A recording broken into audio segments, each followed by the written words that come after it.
तू म्हणशील घरदार हे इथेच राहील सार, मेल्यावरती आपलं घर गावाच्या. बरीच जण भेटते तो म्हटले महाराज 3 कोटीचा बंगला आहे, 1 नाही 2 नाही 3 कोटीचा. सुट्टी नाही. नुसतं 3 कोटीचा बंगला नाही तर 50 लाखाचं बाथरूम आहे. सगळं जागवार वापरले, सगळं इट्टा आले ना मार्बल. 50 लाख रुपये. शेवटची आंघोळ कुठं?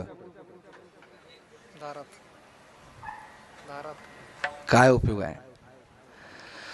विरक्ती निर्माण झाली पाहिजे. मी म्हणत नाही हो आलिशानात उपभोगू नये. तू म्हणशील पैसा अडका हा इथेच राहील सडका, मेल्यावरती आपल्याबरोबर मातीचा एक मडका आहे. सत्य आहे. मग काय मंडळी म्हणतील महाराज मग काम धंदा करायचा का नाही, पैसे मिळवायचे का नाही, बंगल्यात राहायचं का नाही, आलिशान कारमध्ये फिरायचं का नाही? जरूर फिरावं, दागदागिन्यानं मडावं, बँक बॅलन्स वाढवावा, नाही का?